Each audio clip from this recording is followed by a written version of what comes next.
तीन बहनों की लालची भाभी। करिश्मा, रेशमा और मनीषा तीन बहनें हैं। उनका एक भाई भी है, मयंक। मयंक अपनी बहनों को बहुत प्यार करता है, लेकिन मयंक की पत्नी सविता इस मामले में मयंक से बिल्कुल ही अलग है।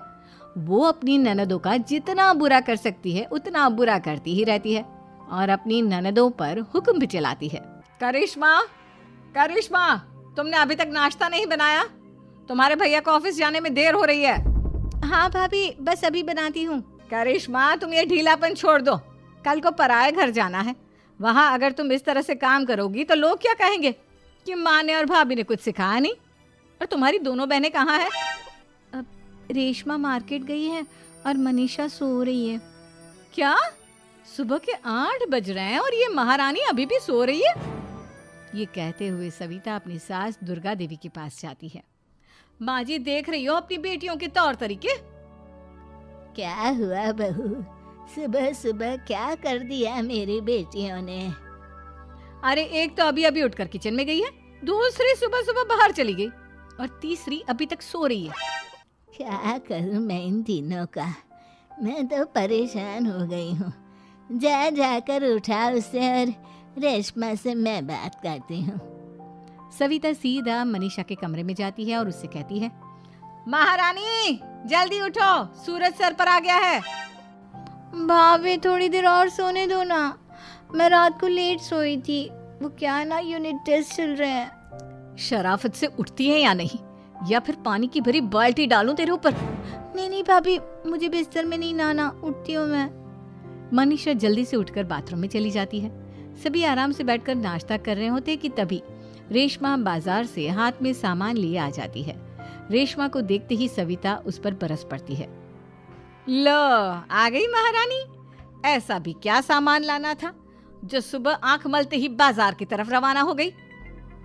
भाभी, कल आप ही तो चीख रही थी कि घर का सारा सामान मुझे ही लाना पड़ता है, घर में किसी को भी किसी काम से कोई लेना देना नहीं है। अब मैं बाजार जाकर सामान ले आई तो आपको इस बात से भी तकलीफ हो रही है?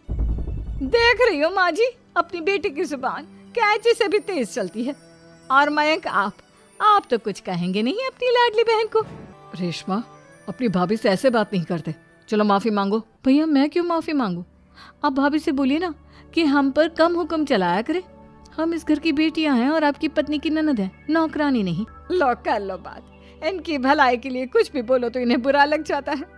इस घर में यही इज्जत है मेरी। देख लो माँ जी, आपकी बेटी किस लहजे में मुझसे बात कर रही है। सविता वहां से चली जाती है। मयंक को बहुत गुस्सा आता है, वो भी वहां से चला जाता है। फिर करिश्मा रेशमा को समझाती है, रेशमा, तुम्हें भाभी से माफी मांग लेनी चाहिए थी ना। लेकिन दीदी, मैंने कुछ किया ही नहीं, तो मैं माफी क्यों मांगू? हाँ करिश्मा दीदी, रेशमा दीदी जैसे ही घर में आई भाभी ही उन पर चिल्ला रही थी। हाँ, मैं मानती हूँ कि गलती भाभी की थी। मैं तो इसलिए बोल रही हूँ कि भाभी ने माँ को तो पूरी तरह अपने वश में कर लिया है। वो हमारी बात सुनती ही नहीं। मयंक भैया हमारे लिए हमेशा खड़े रहते हैं, इसलिए उनकी बात का मान तो तुम्हें रखना चाहिए था ना। कोई फायदा नहीं दीदी, कुछ दिनों की बात और है, भाभी उन्हें भी हमारे खिलाफ भड़का देंगी। फिर वो भी माँ की तरह हमारी किसी बात का विश्वास नहीं करेंगे। इसी तरह सविता अपनी तीनों ननदों को किसी न किसी बात पर परेशान करती रहती थी। एक दिन मयंक अपनी तीनों बहनों के लिए गिफ्ट लाया। क्या रेशमा, ये तुम्हारे लिए हार का सेट। रेशमा, तुम्हारे लिए सुंदर सी ड्रेस। और मनीषा, तुम्हें किताबें पसंद है ना, तुम्हारे लिए किताबें लाया हूँ। थैंक यू भैया। थैंक यू भैया। थैंक यू भैया। करिश्मा, तुम्हारा नेकलेस कितना सुंदर है, ये भैया कहाँ से ले आए होंगे? मैंने भैया को 3 दिन पहले फोन पर ये डिजाइन दिखाया था और आज भैया ये ले आए। सविता तो अपनी ननदों के गिफ्ट्स देखकर जल गई और करिश्मा का नेकलेस तो उसे भी बहुत पसंद आया था। अपनी बहनों के लिए कितना अच्छा नेकलेस लेकर आए हैं, मुझे कभी कोई गिफ्ट नहीं दिया। मैं आज ही ये हार चुरा लूंगी। रात में सविता करिश्मा का हार चुरा लेती है और इसी तरह उसे अपनी ननदों की जो भी चीज़ अच्छी लगती वो उसे मांगती नहीं, बल्कि रात के अंधेरे में चुरा लेती। इसी तरह दिन बीतते गए और सविता ने मयंक के दिल में भी उसकी बहनों के लिए नफरत पैदा कर दी।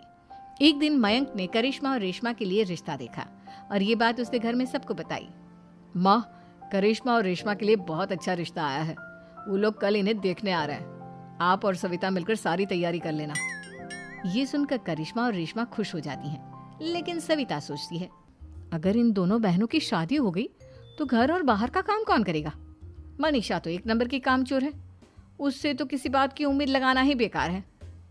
मुझे इस शादी को रोकना होगा। अगले दिन सभी लड़के वालों के स्वागत की तैयारी करने में लगे होते हैं। तभी मयंक अपनी बहनों से आकर कहता है, तैयार हो गई तुम दोनों? देखो दोनों लड़के बहुत अच्छे हैं, मैं कोई कसर नहीं छोड़ना चाहता, इसलिए तुम उनके सामने अच्छे से बिहेव करना और अपनी भाभी से लड़ने मत लग जाना। करिश्मा, तुम वो नेकलेस पहन लो ना जो मैं तुम्हारे लिए लाया था। भैया मैं बहुत देर से वो नेकलेस ढूंढ रही हूँ, लेकिन मुझे मिल ही नहीं रहा।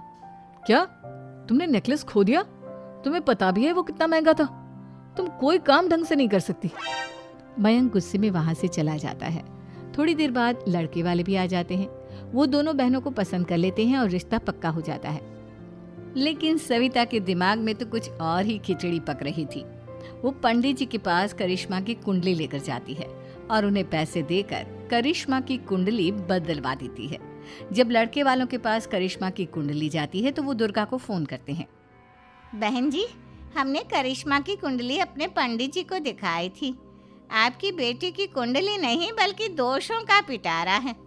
देखिए, मैं और मेरे पति इन सब बातों में बहुत विश्वास करते हैं, इसलिए हम आपकी बेटी से अपने बेटे की शादी नहीं करा सकते। इस तरह करिश्मा का रिश्ता टूट जाता है और सभी घर वालों को बहुत दुख होता है। अब कविता सोचती है, चलो करिश्मा का तो रिश्ता टूट गया, अब रेशमा का भी रिश्ता तोड़ना है। क्या करूं क्या करूं?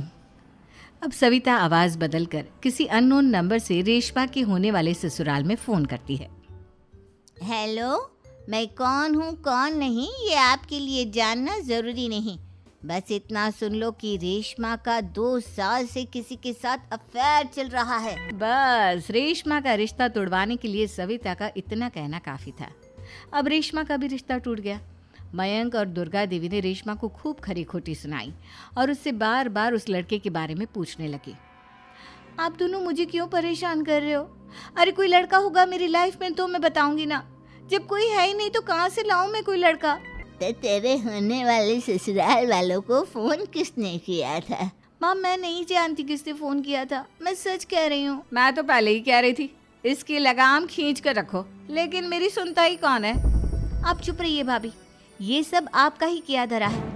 अब तीनों बहनों को विश्वास हो जाता है कि ये सब उनकी भाभी ही कर रही है। तीनों बहनें अपनी भाभी को सबक सिखाने के लिए एक वकील कर लेती है और घर में हिस्सा मांगना। देखो भैया, माँ बाप की जायदाद में जितना बेटों का हक होता है उतना ही बेटियों का, इसलिए इस घर के 4 हिस्से होंगे और हमें अपना हिस्सा चाहिए।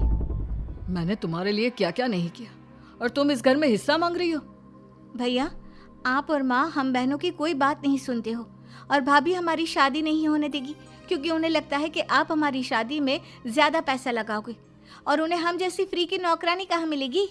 तो हम भाभी के साथ तो रह नहीं सकते, हम बहनों को अपना हिस्सा चाहिए। अरे तुम्हें शर्म आनी चाहिए अपनी भाभी पर ऐसा इल्जाम लगाते हुए। वो तुम्हारे बारे में कितना सोचती है। हाँ माँ, भाभी हमारे बारे में बहुत सोचती है, दिन रात बस यही सोचती रहती है कि किस तरह से अपनी तीनों ननदों को परेशान करूं और कभी मुझे पढ़ने भी नहीं देती। दोनों बहनों का रिश्ता भी तो इन्होंने ही तोड़वाया है और रात में हमारे कमरे में आकर हमारी चीजें भी चुराती हैं। इसी तरह सविता की तीनों ननदें अपनी बात पर अड़ी रही। अब कोर्ट में तारीख भी शुरू हो गई। जब सविता को लगा कि उसकी तीनों ननद इतनी आसानी से नहीं मानने वाली, तो उसने अपने पति और सास को सारी सच्चाई बता दी और अपनी तीनों ननद से माफी मांगी। मयंक और दुर्गा को भी अपनी गलती का एहसास हो गया। अब सविता खुद करिश्मा और रेशमा के लिए अच्छा रिश्ता ढूंढती है और उनकी शादी करवाती है।